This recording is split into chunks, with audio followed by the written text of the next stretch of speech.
अस्सलाम वालेकुम। शहतूत के पत्तों में दही मिलाकर बालों में लगाओ, 70 साल तक बाल कमज़ोर नहीं होंगे। जो लोग शर्मगाह पर खारिश करते रहते हैं तो समझ जाओ ऐसे लोग हार जल्दी मान ले जाते हैं। जो जमाई लेते वक्त मुंह पर हाथ नहीं रखते तो समझ जाओ वो हर काम में सुस्त काहिल होते हैं। जो रोटी खाने से पहले पानी पीते हैं तो समझ जाओ वो लंबी उम्र सेहतमंद पाते हैं। जो लोग उल्टा लेट के सो जाते हैं तो समझ जाओ ऐसे लोगों का दिल का दौरा जल्दी होता है। जो लोग नाक खुजाते रहते हैं वो खलूस के लिहाज से बहुत बुलंद होते हैं। जो पेट पर हाथ फेरते रहते हैं तो समझ जाओ वो ज़्यादा खाने के आदी होते हैं। जो लोग हर बात में कसम उठाते हैं तो समझ जाओ ऐसे बंदे बला के झूठे होते हैं। जो ज़्यादा देर चलते रहते हैं तो समझ जाओ ऐसे बंदे बहुत कम बीमार होते हैं। जो लोग अक्सर सोए रहते हैं तो समझ जाओ वो बहुत जल्दी लंबी नींद सो जाते हैं। जो लोग दूसरों की नकल करते हैं ऐसे लोगों को खुद पर एतमाद ज़रा भी नहीं होता।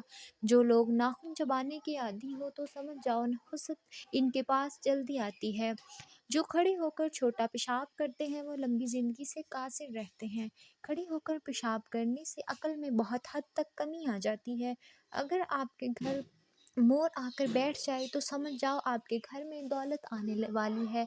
अगर आपके घर में 4 बार दस्तक हो तो समझ जाओ आपके घर में कोई अच्छी खबर आने वाली है। अगर घर में 2 बिल्लियाँ एक साथ आ जाएं तो समझ जाओ तुम्हारा कोई इनाम निकलने वाला है या फिर किस्मत बदलने वाली है। सुरमा डालने से पहले कलवंजी का रस भी लिया करो। बिनाई इतनी तेज़ हो जाएगी कि रात को भी नज़र आएगा। नहाने से पहले दही के चंद कतरे अपने नाक में डाल लिया करो, बदन में ताकत आएगी। रात को सोने से पहले बदन पर सरसों के तेल की मालिश करो, बदन में चुस्ती आ जाएगी।